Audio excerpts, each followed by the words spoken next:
वक्त जो हर वक्त बदलता रहता है अपनी रफ्तार के साथ, चाहे वो सर्दी की मार झेल रही मरुधरा हो या फिर सत्ता में आई नई सरकार। नमस्कार, मैं हूं नुपुर जारोली। महारो राजस्थान में हम भी इस वक्त की रफ्तार के साथ आगे बढ़ेंगे, क्योंकि हमारे जीवन के लिए खबर ही जीवन है। जी हां, टीवी स्क्रीन पर 4 तस्वीरें। पहली 15वीं विधानसभा के पहले सत्र की, जिसका आज दूसरा दिन है। दूसरी खबर स्वाइन फ्लू के कहर की, जिसकी तस्वीरें भी आप अपने टीवी स्क्रीन पर देख रहे हैं, जिसके चलते 36 लोगों की मौत हो गई। और तीसरी खबर की बात करें तो शहीद महेश मीणा की, जिनको आज अंतिम विदाई दी जानी है।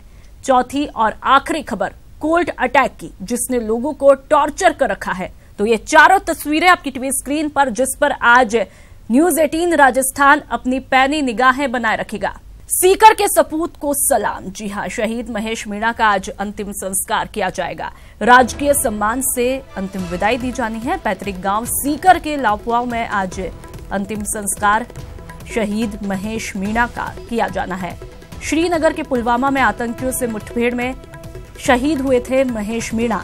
सीआरपीएफ की श्रीनगर बटालियन में तैनात थे और श्रीनगर के पुलवामा में आतंकियों से मुठभेड़ में महेश मीणा ने शहादत दे दी और आज उनके गांव सीकर के लापुआ गांव में अंतिम संस्कार किया जाना है। जहां पर एक तरफ गम का माहौल है तो वहीं सीने में गर्व भी है। और संवाददाता दिनेश हमारे साथ सीधा जुड़ चुके हैं। दिनेश, कितने बजे अंतिम संस्कार किया जाना है? दिनेश,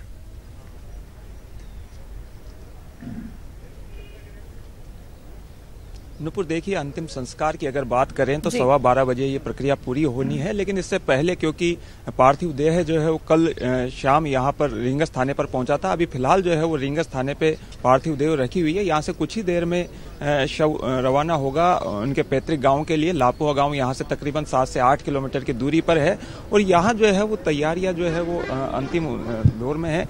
कुछ ही देर में यहाँ से जो पार्थिव देह शहीद की है वो ले जाई जाएगी उनके पैतृक गांव लापुआ के लिए और तकरीबन 1 घंटे का समय ये तय करेगी लापुआ गांव पहुंचने में। रास्ते में जो है वो जगह जगह उनको सलामियां दी जाएगी, श्रद्धांजलियां दी जाएगी।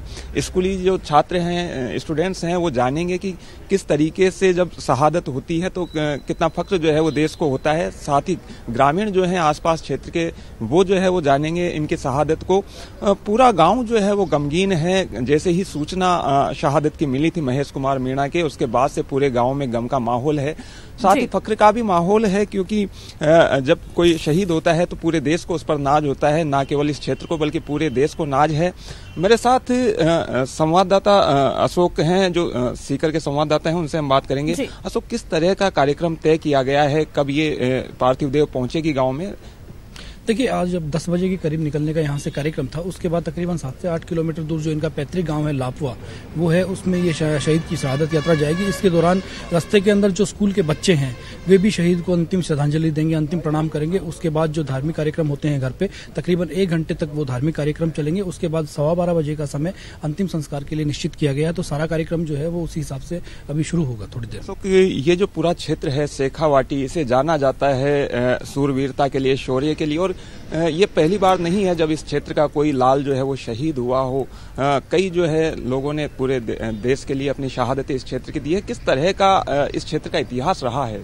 देखिए, अगर शेखावाटी की बात की जाए तो शेखावाटी की जो धरती है, उस शेखावाटी की धरती में अपने आप एक वीरता का गुण है। चाहे आप 1947 से लेकर आज तक जितने भी ऑपरेशन हुए हों, कारगिल युद्ध हुए हों, उसमें शेखावाटी के शहीदों ने अपना नाम स्वर्ण अक्षरों में लिखवाया है। क्योंकि भारतीय सेना के अंदर अगर सर्वाधिक योगदान रहता है तो शेखावाटी के युवाओं का रहता है। आप अगर सुबह सुबह देखेंगे तो शेखावाटी के हर गाँव में आप इस तरह का नजारा देखेंगे कि लोगों को सेना में जाने के लिए युवाओं का एक अपना उत्साह रहता है। हर गाँव के सैकड़ों युवा सुबह आपको गाँव की सड़कों के ऊपर, पगडंडियों के ऊपर दौड़ते हुए मिल जाएंगे, जिनमें सेना में जाने का जज्बा रहता है। और ये तो सेना का सर्वोच्च बलिदान है। इसको देने के लिए धरती कभी भी पीछे नहीं रही। चाहे कारगिल का युद्ध देख लो, चाहे उसके बाद तमाम जितने तरह के ऑपरेशन हुए हैं वो देख लो, सभी तरह के जो ऑपरेशन हुए हैं उसमें यहाँ के शेखावाटी के युवाओं ने अपनी जो है सर्वोच्च बलिदान देके अपनी गौरवशाली परंपरा को कायम रखा है। जी नूपुर, देखिए तो पूरे क्षेत्र का जो है वो शेखावाटी का इतिहास रहा है शौर्य का। और आप देख सकते हैं यहाँ पर जो है लापुआ गांव से बड़ी संख्या में ग्रामीण आए हुए हैं, जो ये जो अंतिम विदाई यात्रा जब यहाँ से शुरू होगी रींगस थाने से, उसमें शामिल होंगे। कुछ ग्रामीण जो है आए हैं, उनसे भी हम बात करेंगे।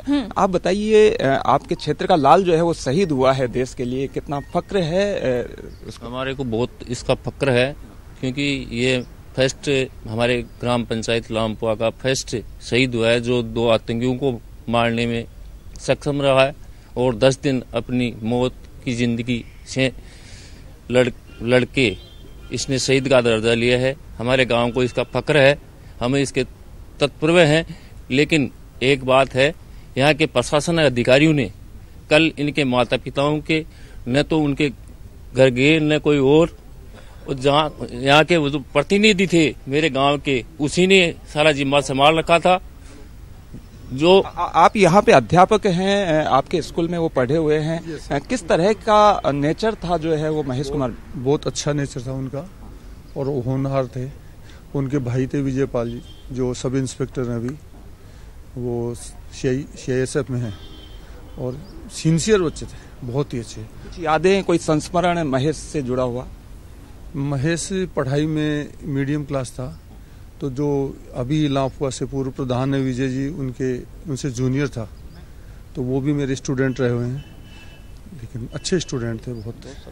जी तो बिल्कुल देखिए, 5 जनवरी को जो है ये मुठभेड़ हुई थी, जो श्रीनगर के जो पुलवामा क्षेत्र है वहां पर। बिल्कुल दिनेश, जहां एक तरफ गम का माहौल है, वहां पर गर्व भी है, फक्र भी है, लेकिन लगातार सवाल अब भी बने हुए हैं कि आखिर कब तक और कितनी शहादत। तमाम जानकारियों के लिए दिनेश बहुत बहुत शुक्रिया।